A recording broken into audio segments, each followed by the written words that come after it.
Hi, I'm Nicholeen Peck. I teach all over the world about parenting, good communication, and how to build strong family bonds through the lens of the principle self-government. And in this video, we're talking about how too much screen time affects kids' bodies and brains.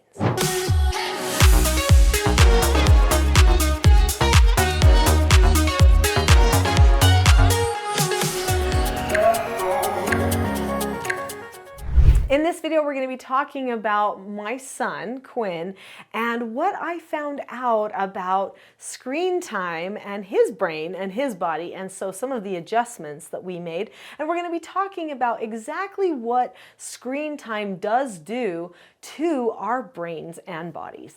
We learn so much as parents.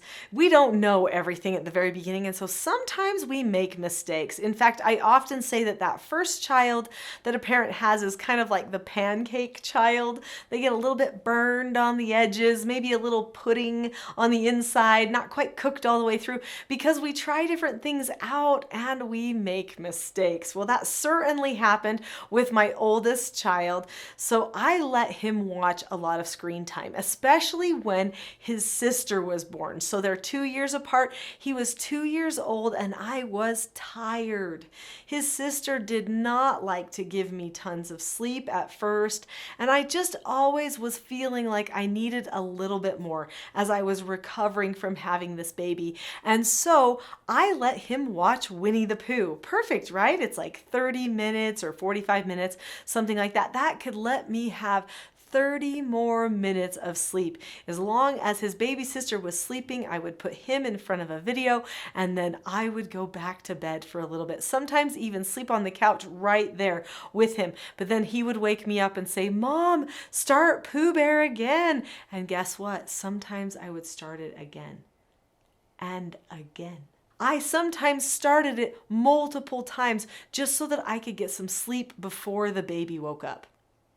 We've all probably been there and probably all regretted it. Well, I definitely regretted it after I recognized what it was doing to him.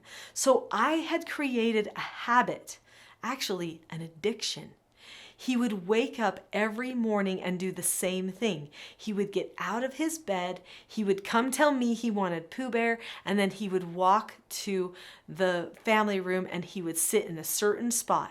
He would ask me for a sippy cup of milk, so I would give him that, give him the Pooh Bear, and that was his routine. He did not do anything else, oftentimes for multiple hours in the morning. After Pooh Bear was done and I was ready to move on with my day, he wanted to watch something else, but I did not want to hear Pooh Bear one more time, so then I let him watch Dragon Tales or Barney. Seems like harmless shows, right? But no. Not when a child is developing a habit or an addiction to screen time, which is what he was doing. He started not having that much of a drive to play. And this was a very bright boy who I knew loved things like reading stories and stuff. He started just always wanting to watch a show because that's what he was craving, was those videos. One day, I didn't need the rest. I got up early. I got up before he was up. He woke up and came and found me and said, "Mom, I want to watch Pooh Bear." And I said, "Oh no, Quinn, not today. We're not going to watch Pooh Bear today." He had a tantrum, a total fit. The anxiety that he felt was obvious. His habit had created now a fear of missing out on his morning dose of digital stimulation. And he started to melt down. I was like, "Quinn, you don't need to worry about it. You've seen it all the other days. You know what it's like." "But Mom, it's just Pooh Bear. It's short." He tried to convince me and he was screaming and yelling. And I finally said, "No, we need to go to a calm down place." So I talk about how to help get children calm. So I worked through this calmness routine with him that I had started when he was young. In fact, I have videos on it, on how to calm children down. There's one where my daughter now and her daughter, who's a baby, she shows how she helps little baby Clara get calm. So anyway, I helped him get calm, and then I noticed something I did not expect. So we're going to talk about what I didn't expect and what Quinn's experience taught me. But first, do you see that button that says subscribe? If you click that button, you will see more content like this in your feed. And don't forget to also click the notification bell, because then you will be notified when new videos come out. So the thing that surprised me so much was on this day that started out so bad, it seemed like, Quinn was different. He was so much more active. His appetite was better. He actually wanted to learn more things. He was asking questions, reading more books, pretending more things. He was different. He was a completely different toddler. I thought to myself, who is this child? And how come I haven't seen this version of him for so long? The only thing that I could notice that was different was that he didn't watch the shows in the morning. Something inside me knew that was the determining factor. So I decided, in my own little scientific method way, that the next day I would let him watch Pooh Bear and see what happened.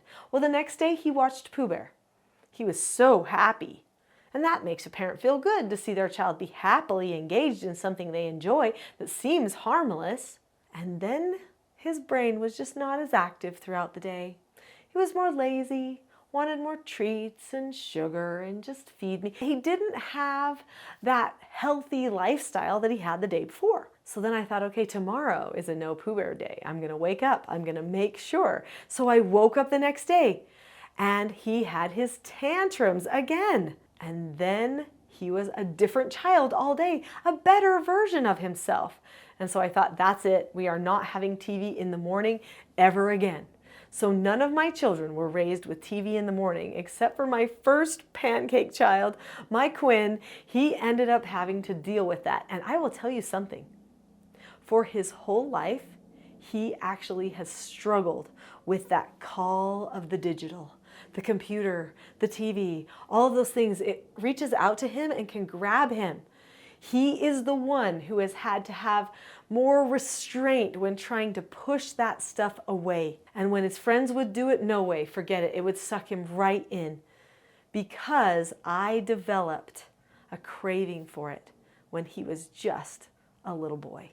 A friend of mine recently told me that she read something that said, however you get your happiness at the beginning of the day is actually what you crave more throughout the day. So for Quinn, his happiness came from Pooh Bear and that virtual stimulation. That could happen with anything, whatever you eat in the morning or don't eat, if you exercise or don't, if you scroll on your phone or don't, if you read a certain book in the morning or don't. I like to wake up and read my scriptures. And I love my scriptures. They're my favorite books. They give me the greatest happiness because that's what I do in the morning. And then I like to exercise too. And so that's something that happens in the morning if I go outside. I love it. So then I crave more outside time. So this is for all ages, clearly, because it was proof in Quinn to me, and I changed the way I parented after that. So what does this screen time do to children? Well, it actually switches their brain. Okay, not only does it make their body more lethargic, more passive, because the brain has been in a passive state that shuts down the body's activity as well, but it also makes the brain feel like something else outside of them has to give them the propulsion to get through their day. It has to motivate them. So it's somebody else's job to make life fun, stimulating, motivating. This could make it so that parents think they have to be as entertaining as a video game or a YouTube channel if they're going to be teaching their children something, instead of just sitting and reading a book. If the child has screen time all the time, how can a parent compete with that? How can a person telling their real life stories and reading stories that are inspiring to their child, how can they compete with this blowing up and this magic trick and the colors changing and the screen view changing every couple of seconds? Because that's what the media has trained our brains to crave. And the children crave it. So they detach from people, they detach from regular life. What we do is we end up formulating a pathway in the brain. So when children are little, all of their synapses in the brain are growing at a rapid rate. In fact, a child at age 5 has more synapses connecting more parts of their brain than at any other time in their life.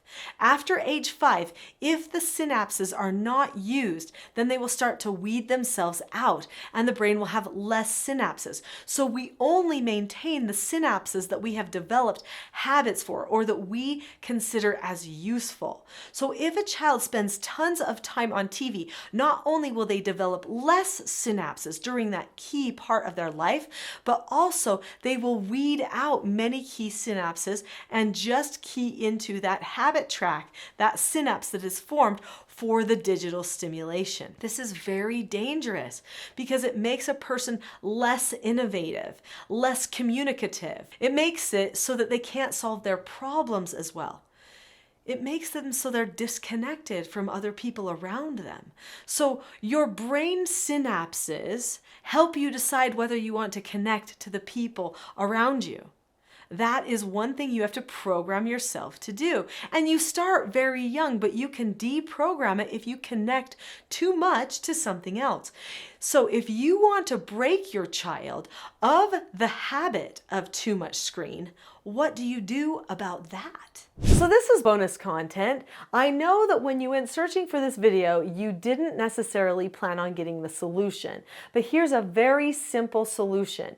You've got to give your children a no answer for TV. That means that you probably need to teach them how to accept a no answer.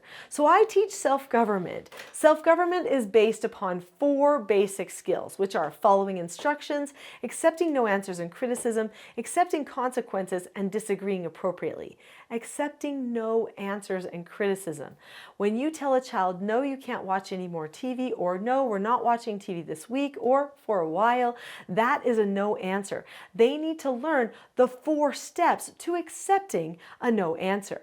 The 4 steps to accepting a no answer are contained in this book, Porter Earns a Quarter. So you can check this out so that your child can learn to accept a no answer, not just to screens, but to anything that they have to hear a no for. Or a no answer also applies to boundary lines that you don't cross over, such as turning the screen on when you know you're not supposed to.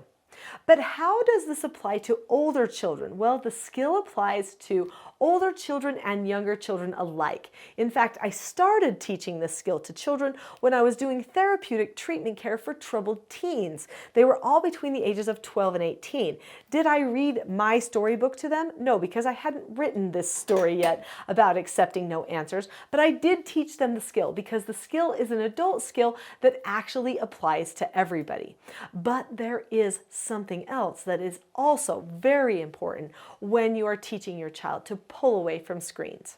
In this book here, which is also another book that I wrote called Roles, The Secret to Family, Business, and Social Success, you see a family that has children ages 8 to 18, and they do have a screens problem. But what the family does, what the parents do in this story, is they have some key conversations with their children about who they are in the family, their roles, about what they're supposed to be accomplishing as a family, and where they are headed in their relationships. Those key conversations that you could read and have with your children actually end up preparing the child to see their life in a different way and to accept some of those no answers.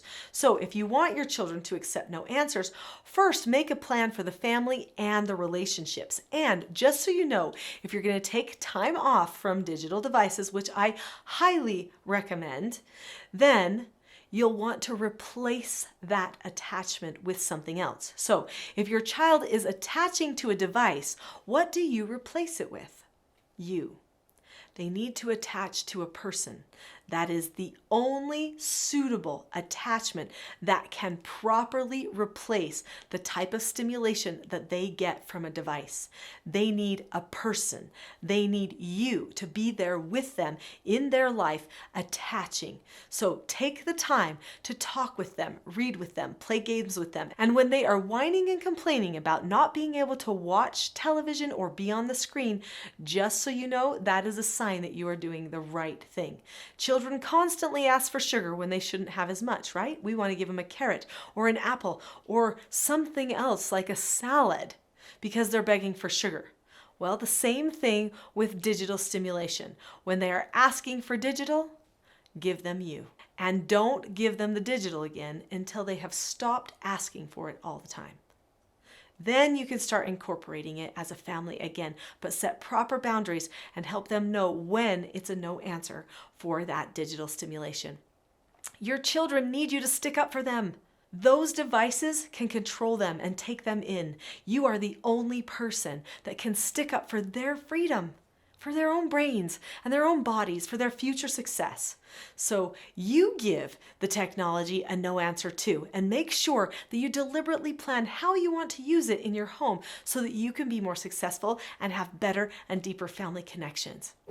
If you've enjoyed this video, I'm pretty sure you are going to love my next video, which is all about disagreeing appropriately. So if your children are wanting to watch digital when you've told them no, how do they do it? With another self-government skill called disagreeing appropriately.